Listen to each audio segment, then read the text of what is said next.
Ada contoh sederhana, misalnya ada 3 orang yang memiliki cara pandang yang berbeda, memiliki pilihan tindakan yang berbeda. Ada burung yang tidak bicara. Kata orang yang pertama, ganti burung yang lain, karena dia punya uang banyak. Ketika burung tidak bicara, ganti yang lain. Yang kedua bilang, bunuh saja, nggak ada gunanya, karena dia punya cara pandang bahwa burung yang baik adalah burung yang bisa bicara. Yang ketiga bilang, buat burung itu bisa bernyanyi, buat burung itu bisa bicara. Ada cara pandang yang berbeda, tindakannya juga berbeda. Pada pertemuan kemarin kita sudah membicarakan tentang nasionalisme dan materialisme yang menjadi cara pandang manusia modern, termasuk kita, karena kita dididik sejak kecil dengan cara pandang itu. Ada asumsi yang sedang dibangun oleh Profesor Ahmad Tafsir, karena kita ini Muslim, cara pandangnya tidak dibangun dengan rasionalisme murni dan materialisme murni, maka jangan-jangan cara pandang kita ini sebenarnya setengah Muslim, setengahnya lagi produk modern. Melalui pengajian tiap Senin, Profesor, kita akan mencoba untuk membersihkan, lalu tidak mengenali cara pandang itu. Kalau kita pakai kacamata, kegiatan kita setiap hari Senin seperti membersihkan kacamata agar tidak buram, sehingga kita menemukan cara pandang Muslim itu seperti apa dan bagaimana pengaruhnya pada tindakan. Bapak Ibu sekalian, kita siapkan diri kita untuk belajar. Kita niatkan iktikaf dan belajar, mudah-mudahan dengan cara itu kita tidak cuma dapat pahala tapi dapat pencerahan. Kita mulai dengan membaca basmalah bersama-sama. Bismillahirrahmanirrahim. Dipersilakan. Assalamualaikum warahmatullahi wabarakatuh.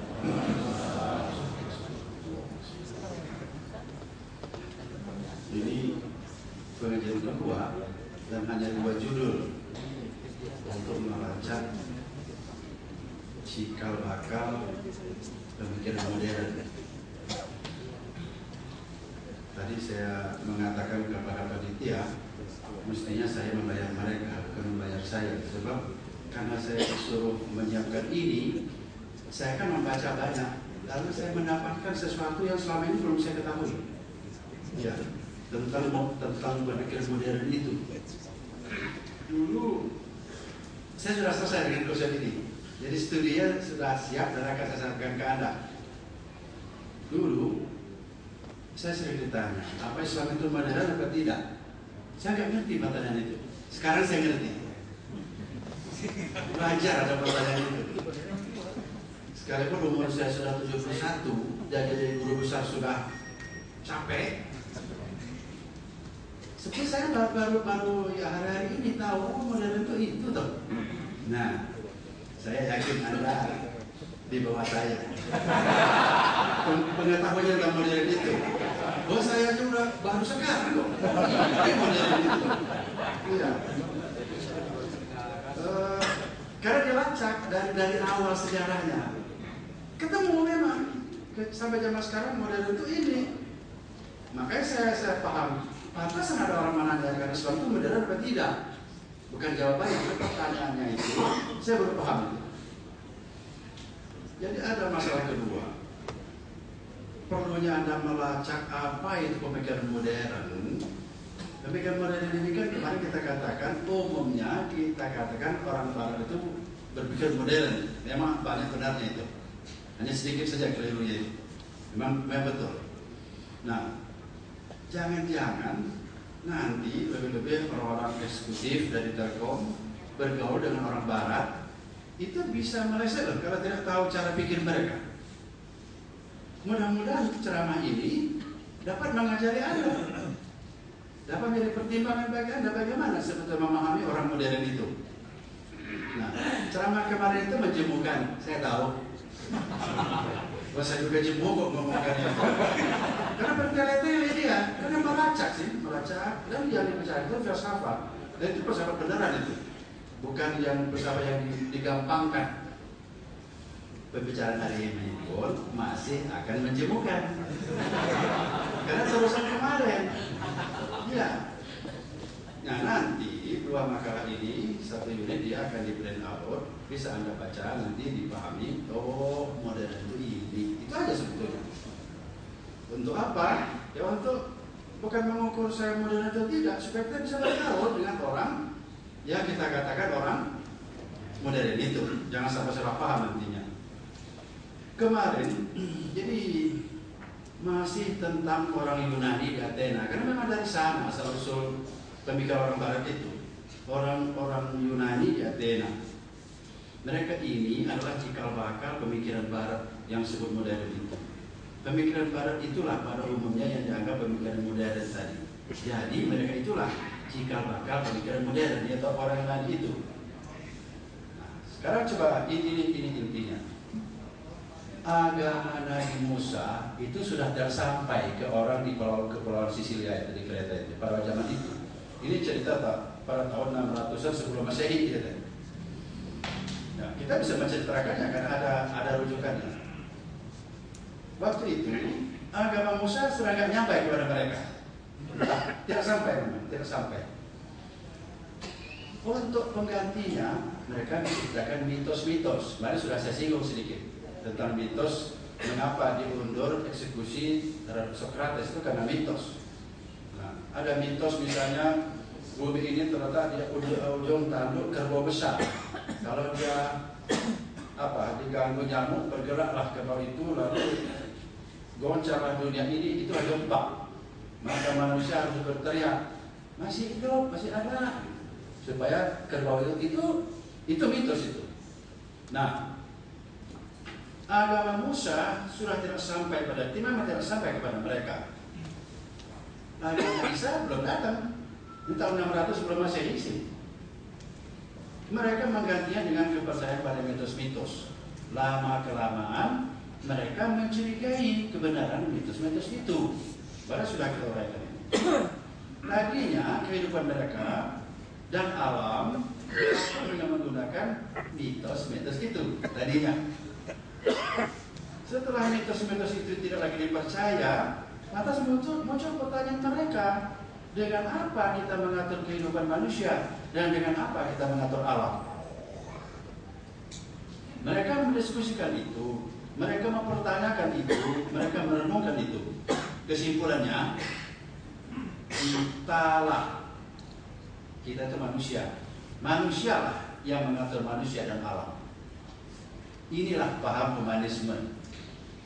Paham humanisme itu mengatakan manusia mampu mengatur dirinya dan alam. Oleh karena itu, hati-hati menyebut kata humanisme itu.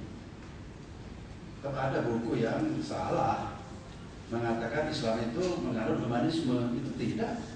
Humanisme ini berkeyakinan manusialah yang mampu mengatur dirinya dan alam. Tidak usah pakai Tuhan gitu. Jadi sangat bertentangan dengan ajaran Islam. Kalau Islam itu humanis bisa, tapi kalau Islam juga mengajarkan humanisme itu tidak bisa. Minimal itu tidak bisa menurut saya, sesuai dengan paham yang ada pada saya.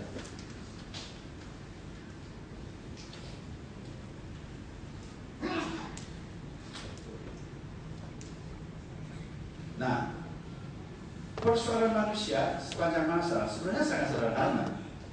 Bagaimana mengatur manusia dan mengatur alam. Jadi cuma dua ini aja sebetulnya. Kalau dua ini dapat aturannya, itu sudah selesai masalah manusia. Nah, lantas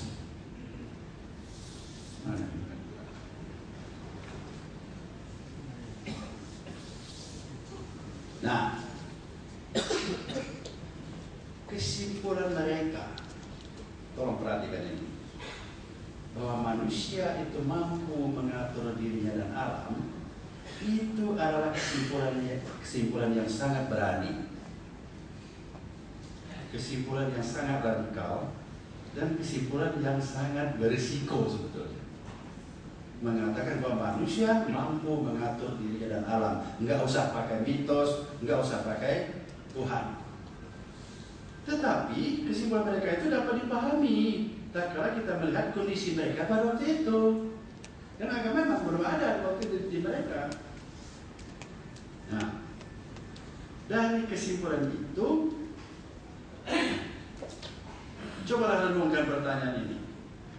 Dengan apa kita mengatur manusia dan alam? Dengan agama Musa? Agama itu tidak sampai kepada mereka. Dengan agama Isa? Belum datang agama itu. Dengan mitos, mereka sudah mencurigainya. Kan itu asal usulnya itu. Sementara itu mereka menyadari bahwa pertanyaan itu sangat mendasar. Kenyataannya memang dua aturan itulah yang diperlukan oleh manusia. Aturan itu harus aturan yang benar agar aturan itu efektif pastinya. Aturan itu harus diterima oleh semua orang agar orang mematuhi aturan itu.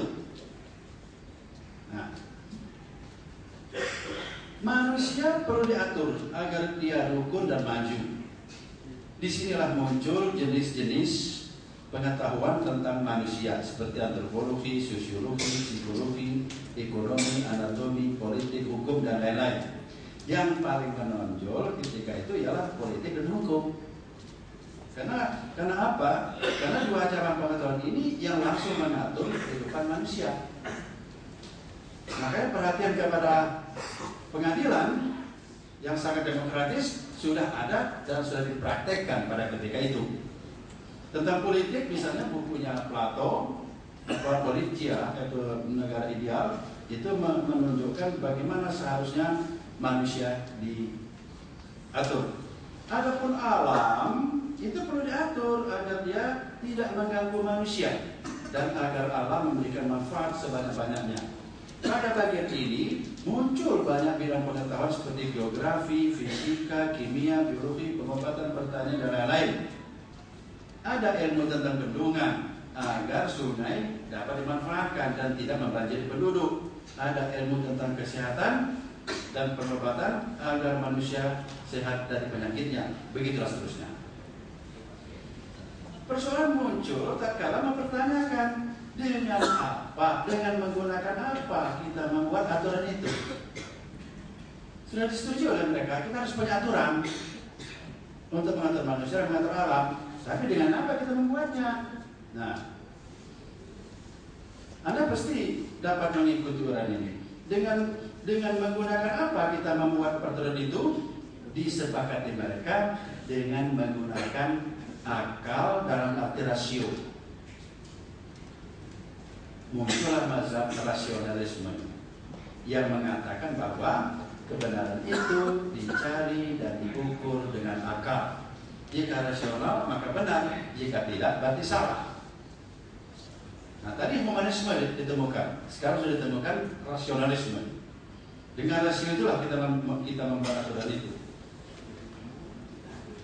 Apakah Islam tidak rasional? Nanti. Mengapa rasio yang disepakati? Kan cara orang mulai memperoleh kebenaran kan tidak hanya rasio. Dengan mata orang bisa memperoleh kebenaran. Jauh, dekat, bisa diukur dengan mata. Tebu itu manis dengan rasa. Tapi kenapa itu biar disepakati? Yang disepakati itu akal. Kenapa? Nah, disepakati mereka dengan menggunakan akal atau rasio. Muncullah mazhab rasionalisme itu tadi. Mengapa rasio yang sepakati? Karena satu, rasio itu kerjanya sama pada setiap orang. Mungkin ada orang menyadari ini, sebetulnya tidak usah orang belajar logika, pola pikir orang itu sama sebetulnya. Tapi kalau saya mengatakan segitiga tidak sama dengan lingkaran, bagaimana respon Anda? Iya, memang gak sama kok segitiga dan lingkaran itu. Kapan kita menyepakatinya? Sebetulnya otak kita diciptakan Tuhan itu sudah begitu, sudah ada pola-pola kerjanya. Dan rasio itu sangat mengagumkan kita, di mana kerjanya pada setiap orang itu sama. Yang bodoh pun sama cara kerjanya. Yang membedakannya itu kan bahan pengetahuan, sehingga bahan pengetahuan banyak. Nah, dia bisa merangkai-rangkai bahan itu menjadi ilmu pengetahuan sehingga orang dikatakan pintar. Sebetulnya seperti inilah. Apakah korupsi itu baik atau jelek? Semua orang akan mengatakan jelek, termasuk koruptor. Kok dari mana tahunya itu? Itu sudah ada peta itu dalam akalnya. Nah, kesimpulannya, mengapa mereka menyepakati akal sebagai alat membuat aturan? Pertama, karena akal itu cara kerjanya sama. Itu satu. Yang kedua, karena akal itu objektif, terlepas dari pengaruh kondisi dan lingkungan. Alat lain seperti perasaan dan indera itu sering menipu. Akal yang dipilih. Misalnya, tatkala sedang marah, maka penilaian kita atas kebenaran sesuatu dipengaruhi oleh kondisi marah tersebut. Tipuan indera sangat jelas. Tongkat dimasukkan ke air, sepotong, tongkat itu akan patah. Oleh karena itu mereka menerima akal. Nah, sampai di sini orang Yunani itu telah memegang dua hal pokok, humanisme dan rasionalisme. Sekarang kita coba maju lagi. Pemikiran ketika itu semuanya didasarkan pada rasio. Ini terlihat pada pemikiran sofis, misalnya pada Protagoras, Gorgias, dan Parmenides, juga Heraklitos. Juga terlihat pada pemikiran Socrates dan Plato, dan lain-lain. Teori politik Plato misalnya, ya pokoknya ini hanya keterangan bahwa waktu itu mereka itu hanya memegang yang namanya benar itulah, yang dari akal. Dan dari situ memang mereka menghasilkan banyak hal. Cuman akal itu ternyata ada kelemahannya, lama-lama diketahui juga. Akal itu kan bekerja berdasarkan argumen. Kalau argumennya logis, konklusinya benar. Misalnya, sehat memerlukan telur. Telur banyak mengandung gizi. Nah, telur banyak mengandung gizi. Sehat memerlukan gizi. Maka logis kalau telur itu mempengaruhi kesehatan. Kan logis itu. Tapi di luar dugaan mereka pada awalnya, ternyata akal yang sudah disepakati tadi ada akalnya ngacau dan dapat ngacau. Itu orang sufis mengeksplorasi ini habis-habisan sampai mereka bisa buktikan anak panah yang meluncur dari busurnya itu bergerak. Ada argumennya. Anak panah yang meluncur dari busurnya diam, ada argumennya. Nah, bagaimana kira-kira? Apa yang dikatakan bergerak? Bergerak ialah bila satu benda pindah tempat. Oke? Anak panah itu kan pindah tempat dari busur ke sasaran. Jadi anak panah itu bergerak. Kalau mau dibuktikan diam, ubah argumennya. Apa yang dikatakan diam? Diam ialah bila satu benda pada satu waktu berada di satu tempat. Anak panah itu setiap waktu ada di satu tempat. Jadi anak panah itu diam. Nah, ini nanti sumber kekacauan ini. Kalau hidup dibagi dua sama dengan setengah hidup.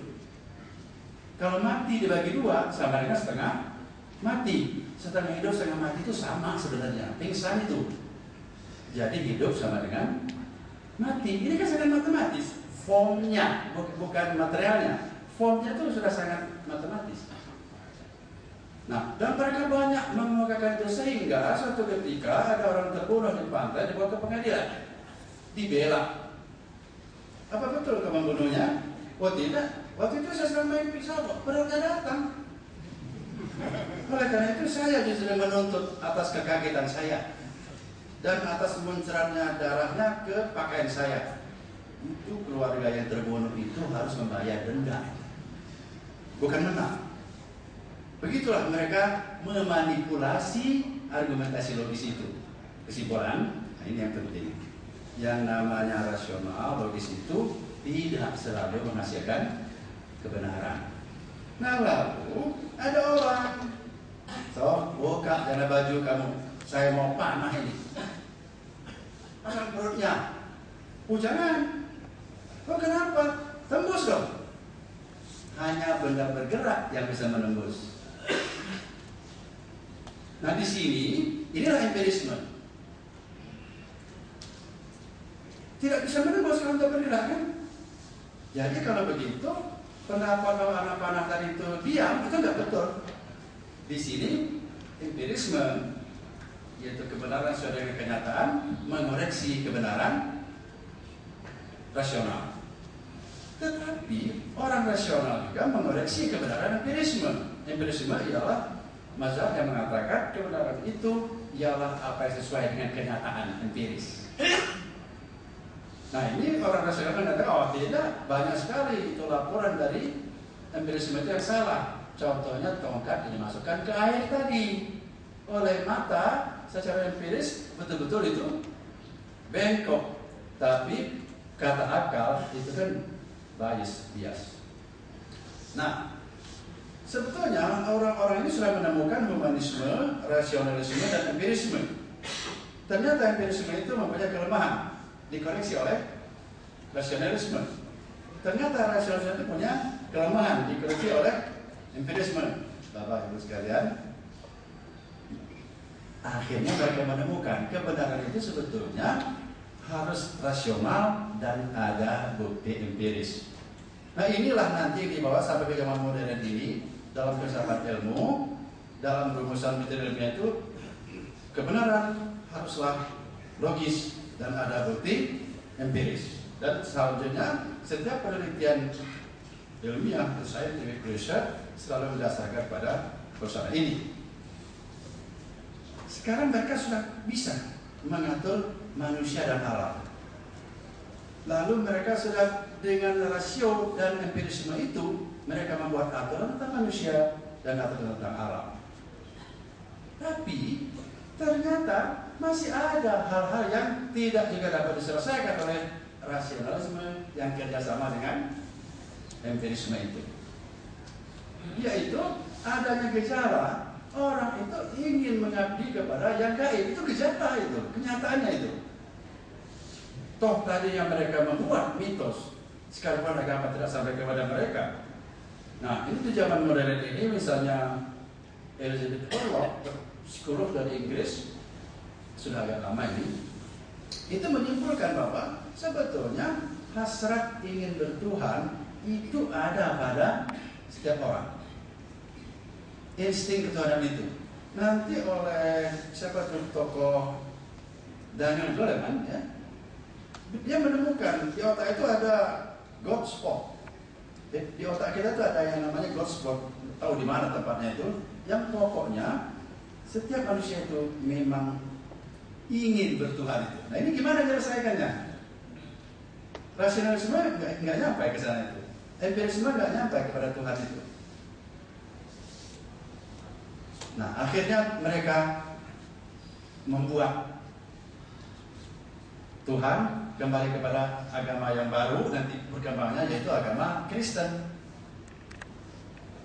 Nah, tapi dalam sejarah mereka melihat agama Kristen itu dalam berbagai hal itu berlawanan dengan kaidah-kaidah sains dan filsafat, bahkan dengan kaidah seni. Ini gimana caranya? Nah, ini satu hal yang paling penting barangkali. Lalu mereka menciptakan apa yang nanti namanya itu skolarisasi. Itu awalnya begini. Pengetahuan manusia ada tiga, ada pengetahuan sains, pengetahuan filsafat, pengetahuan agama. Pengetahuan sains itu diperoleh dengan penelitian logis empiris. Pengetahuan filsafat itu dengan penelitian logis saja. Adapun agama itu revel, diturunkan tanpa diminta. Nah, nanti risikonya apa? Kalau sains diukur dengan logis empiris, filsafat diukur benarnya logis dan tidak, agama itu nggak ada ukurannya. Agama itu benar kalau diyakini. Nah, ini pola pikir Barat ini. Saya tahu banyak sekali kita Muslim ini tidak memahami pola pikir ini. Seperti ya, dulu tahun 62 salah seorang tokoh dari Amerika berceramah di IAIN Jogja, Profesor Joel. Dalam kitabnya yang lama itu ada ayat, nanti sesudahku, kata Musa, akan datang seorang paraklet. Ikutilah dia. Siapa paraklet itu? Diteliti oleh dia, paraklet itu Muhammad sebetulnya itu. Selesai dia ceramah, salah seorang dosen bertanya, kalau begitu Tuhan sudah masuk Islam loh? Oh enggak. Nah, yang ini Anda susah memahaminya. Itu kan ilmu. Itu kan penelitian sejarah. Kalau agama itu soal keyakinan, saya Katolik terus. Orang Islam susah memahami pola berpikir begitu. Jadi mereka itu memisahkan kalau agama itu pokoknya yakin, mau benar, mau ada bukti, mau tidak, mau logis atau tidak. Makanya waktu kita mengatakan kepada kawan-kawan kita agama Kristen, masa iya orang lahir sudah punya dosa waris, itu tidak ada maknanya buat mereka. Nggak logis kan itu? Itu tetap logis. Itu memang bagi mereka itu bukan soal logisnya, itu keyakinannya. Oleh karena itu, dialog antara agama yang membicarakan hal seperti itu selalu gagal. Sebab kita berbeda cara berpikir dengan mereka itu. Nah, karena agama Kristen itu memang beragam di barat, maka pola berpikir ini sebetulnya ingin menempatkan sains di tempatnya, filsafat di tempatnya, dan agama di tempatnya. Karena ajaran agama ini beberapa hal itu memang sangat berlawanan dengan sains dan filsafat, maka diusahakanlah memisahkan antara agama di satu pihak, sains, filsafat seni di pihak lain. Pemisahan inilah yang disebut dengan proses skolarisasi. Skolarisasi itu mula-mula di bidang seni. Bapak Ibu sekalian, ini ringkasnya. Seni itu mula-mula itu seni untuk Tuhan. Keindahan, tapi untuk mengagungkan Tuhan. Lalu mundur lagi, seni itu untuk meningkatkan derajat kemanusiaan. Tahun 1120-an di Italia muncul gerakan membebaskan seni dari pengaruh agama. Maka muncullah apa yang disebut seni untuk seni, la pour la. Seni itu indah, udah, jangan lagi disangkut pautkan dengan yang lain-lain. Seni itu indah tapi haram, nah itu nggak benar itu. Makanya waktu Inol kembali ke sini, kan dia joget, ditegur oleh ulama, karena jogetnya itu akan mengakibatkan hal-hal kurang baik. Apa kata Inol? Ini seni saya, soal akibatnya bukan tanggung jawab saya. Itu khas, itu pemikiran orang sekuler. Orang yang sudah memisahkan jadi seni dari pengaruh agama. Tapi ada keajaiban Bapak Ibu, begitu seni dibebaskan dari agama, seni itu berkembang cepat sekali. Filsafat. Pada tahun 1600, hiduplah seorang filsuf besar namanya Descartes atau Descartes, orang Prancis.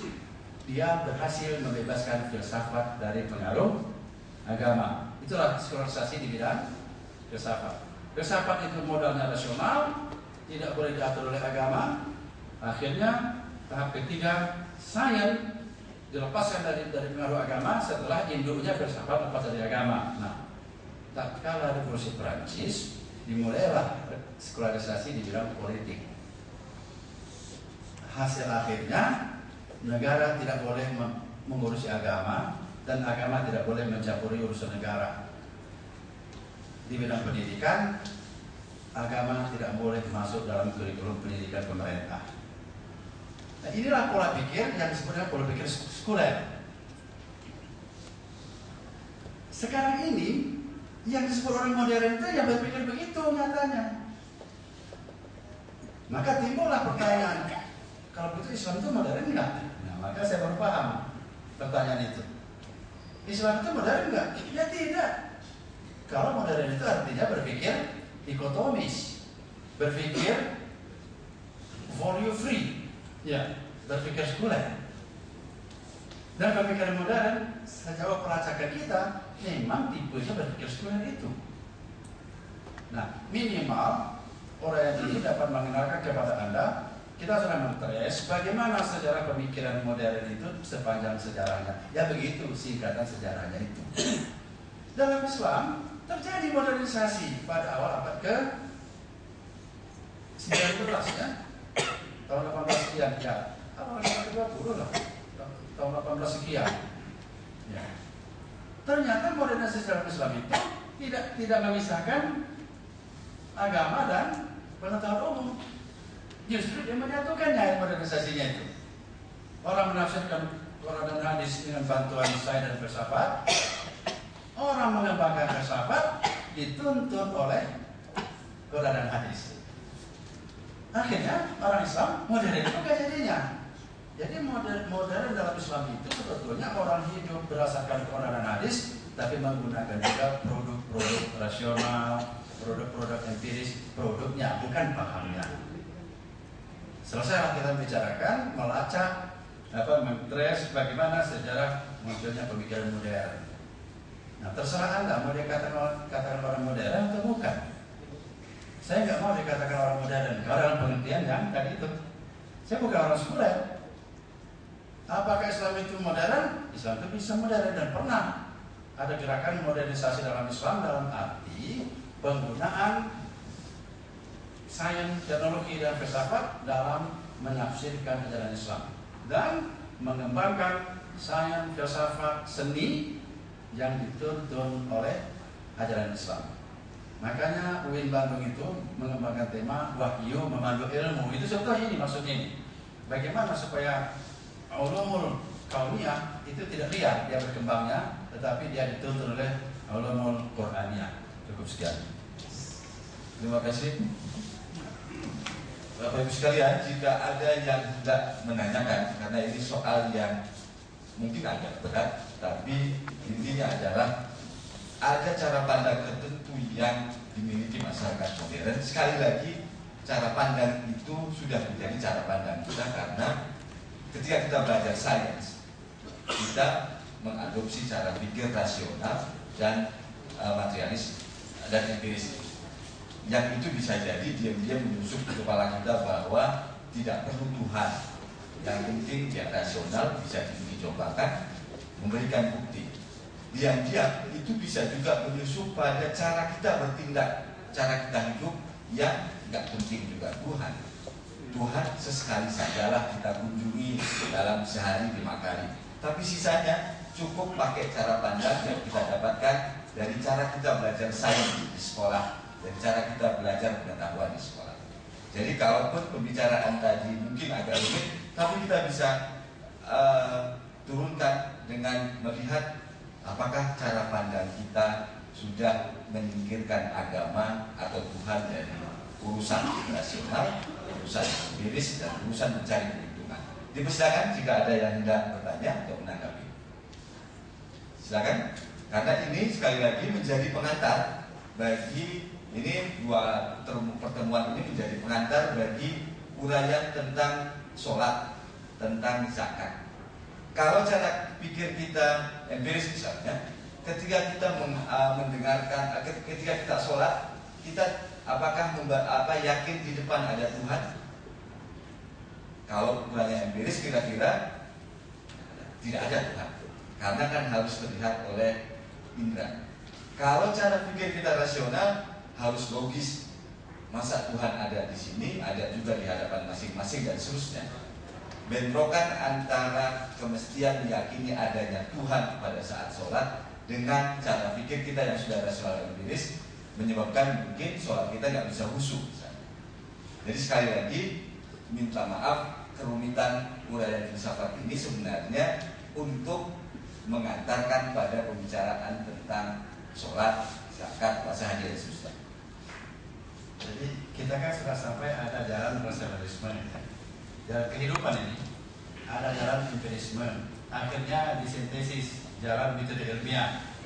Tapi metode ilmiah ini akhirnya jalannya sekuler, yang polio free. Ini kan jalan-jalan kehidupan dan orang banyak melalui jalan itu. Pada Senin yang akan datang, insya Allah kita akan mendiskusikan kalau ingin hidup menurut jalan Tuhan, gimana caranya? Atau di antara berbagai jalan itu mana yang paling mungkin untuk kita? Jawabnya jalan Tuhan. Nah ini tantangan bagi saya ini, gimana saya menguraikan itu ya? Tapi bahan tadi itu bahannya sebetulnya. Mau mengikuti jalan sekularisme? Ada. Jalan rasional? Ada. Jalan empiris? Ada. Jalan metode ilmiah? Ada. Jalan bebas nilai, folio free, masif gitu ya. serba boleh. Itu jalan kehidupan itu. Lalu pesanan ke saya supaya kita ini mengambil jalan hidup jujur, jalan hidup rajin, itu jalan Tuhan itu. Nah besok akan kita tunjukkan kira-kira bagaimana menemukan jalan ketuhanan itu. Bukan berarti Anda belum menjalaninya, tapi sebenarnya mantap, oh saya ini rupanya sudah di jalan Tuhan ini. Bisa jadi juga yang Anda lakukan itu di jalan Tuhan, tapi sekali-sekali miring gitu. Balik ke lumayan daripada 12. Itu sebetulnya.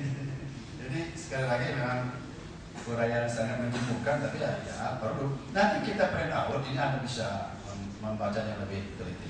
Terima kasih. Sekali lagi jika ada yang tidak sharing atau dua orang, silakan. Mumpung masih ada waktu 5 menit. Silakan Pak. Terima kasih.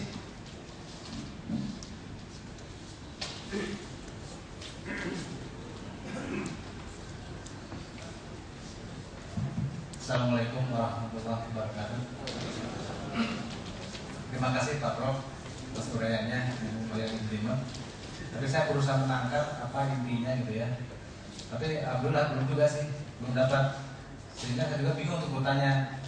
Cuma dari sekian kebingungan saya bertanya, satu hal saja mungkin Pak,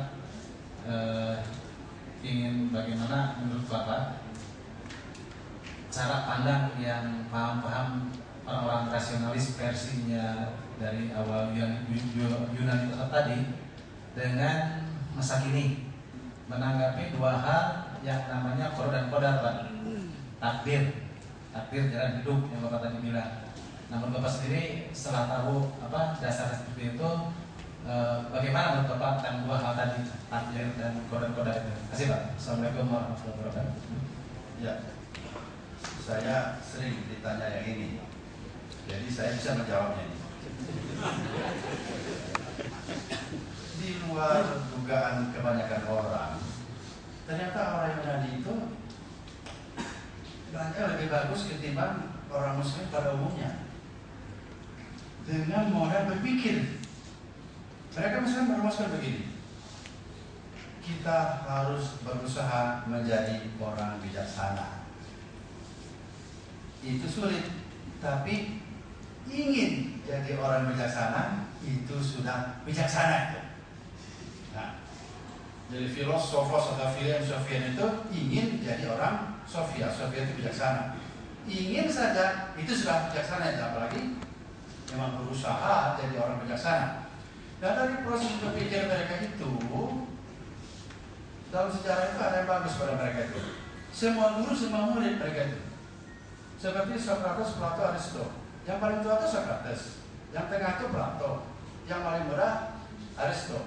Tapi dalam hal logika, Plato itu belajar ke orang-orangnya. Jadi mereka tidak milih guru. Ini kebetulan aja guru Anda yang paling tua di sini. Tapi suatu ketika akan hadir juga guru yang lebih muda dari Anda. Gitu. Kalau meniru orang Yunani, nggak apa-apa. Gitu. Nah, setelah mereka berpikir-pikir, maka mereka itu menyimpulkan begini: tugas manusia itu apa sebetulnya? Coba.